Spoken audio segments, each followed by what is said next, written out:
नमस्कार स्टूडेंट्स, आज के एक और नए वीडियो पर आप सभी छात्रों का स्वागत है। लगातार आप सभी छात्रों के मैं कमेंट देख रहा हूं गार्गी पुरस्कार से रिलेटेड, यानी कि जितनी भी जो छात्राएं हैं उन सभी का, क्योंकि ये जो भर्ती है। नमस्कार स्टूडेंट्स, आज के एक और नए वीडियो पर आप सभी छात्रों का स्वागत है।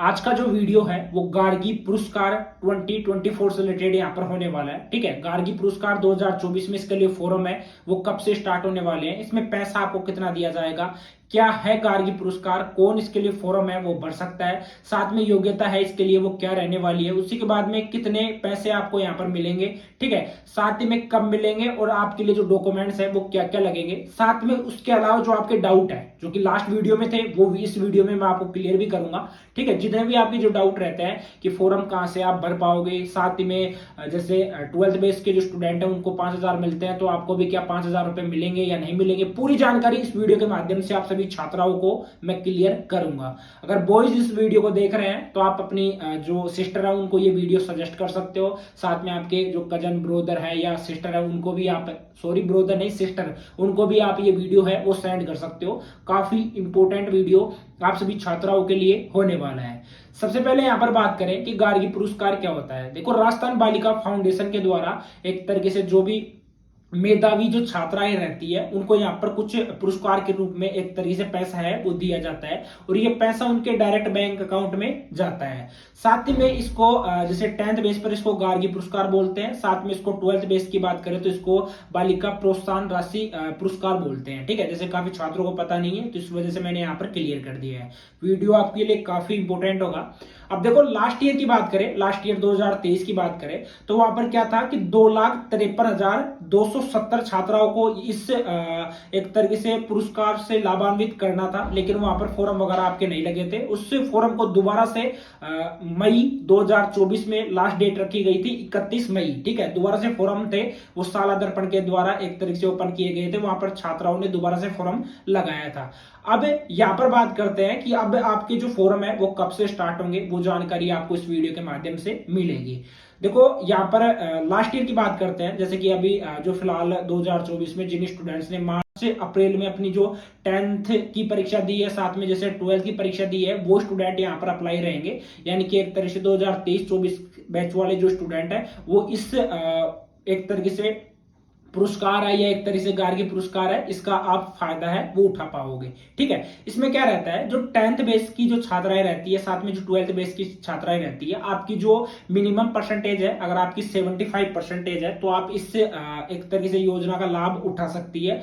अब जब न्यू नोटिफिकेशन आएगा, अगर उसमें आपकी जो परसेंटेज की जो एक तरीके से मिनिमम है या जो मैक्सिमम एक तरीके से 75 है, उसको 80% भी किया जा सकता है। जब नोटिफिकेशन आएगा तो उसमें आपको और भी अलग से मैं क्लियर कर दूंगा।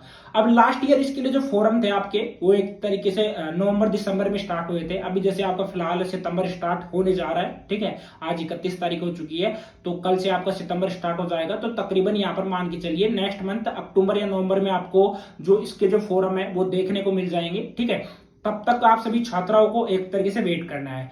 अब इसमें जो 10th बेस की जो छात्राएं रहती है उनको 3,000 रुपए दिए जाते हैं, साथ में जो 12th बेस की जो छात्राएं रहती है उनको यहाँ पर 5,000 रुपए दिए जाते हैं।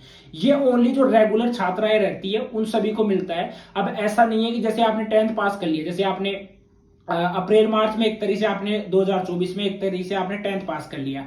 10th पास करने के बाद में आप 11th में एडमिशन लेते हो तो आपका जो अध्ययनरत जो प्रमाण पत्र है वो आपका चाहिए होता है, 11th की छात्राओं का चाहिए होता है। ठीक है, जब आप फॉर्म भरोगे तो आप किसी भी नजदीकी ई मित्र के माध्यम से भर सकते हो, साथ में आप खुद भी जो साला दर्पण की ऑफिशियल वेबसाइट है उसके ऊपर जाकर आप ये फॉर्म है वो भर सकते हो। डॉक्यूमेंट्स में आपको क्लियर करूंगा, अभी थोड़ा आप पेशेंस रखिए। ठीक है, अब बात करते हैं यहाँ पर जो 12th बेस की जो छात्रा हैं, अगर आप जैसे 12th पास कर लेते हो, 12th पास करने के बाद में आप जैसे फर्स्ट ईयर में आते हो, अभी यहाँ पर एक तरीके से आपका जो अध्ययनरत जो सर्टिफिकेट है वो जरूरी नहीं होता है, क्योंकि देखो कॉलेज यहाँ पर जरूरी नहीं रहती है। कुछ जो छात्राएं रहती है जैसे नीट की प्रिपरेशन वगैरह में लग जाती है, या कुछ एक तरीके से बीएसटीसी वगैरह करने लग जाती है, नीट जैसे उनसे क्वालिफाई वगैरह नहीं होता है तो एक तरीके से कॉलेज दोबारा से स्टार्ट कर देती है। तो यहाँ पर जो आपका अध्ययनरत एक तरीके से स्टूडेंट सर्टिफिकेट है उसकी जरूरत नहीं पड़ती है 12th बेस में, ध्यान रखना आप सभी छात्राएं, यहां पर मैं बिल्कुल क्लियर कर रहा हूं। नेक्स्ट यहां पर बात करते हैं कि जो आपको ये पैसा है, जैसे अभी फिलहाल 2024 की बात करें, इसके लिए जैसे आप फॉर्म भर पाओगे जैसे सितंबर या अक्टूबर में, तो जो नेक्स्ट 2025 आएगा उसमें फरवरी के लगभग आपका वसंत पंचमी आता है, उस दिन आपको जो ये पैसा है आपके बैंक अकाउंट में है वो डाल दिया जाता है बालिका फाउंडेशन के द्वारा, ठीक है। उसी के बाद में यहाँ पर बात करते हैं, अब जैसे स्कूल की ये पूरी जिम्मेदारी, वैसे तो स्कूल की पूरी जिम्मेदारी यहाँ पर बताई गई है कि स्कूल की पूरी जिम्मेदारी रहती है, जितनी भी जो मेधावी बालिकाएं रहती हैं उनको फॉर्म वगैरह भरवाना, उनके डॉक्यूमेंट्स वगैरह एक तरीके से वेरीफाई करना, ये पूरा जिम्मा एक तरीके से स्कूल का रहता है, और स्कूल से भी आप डायरेक्ट संपर्क है वो कर सकते हो, ठीक है।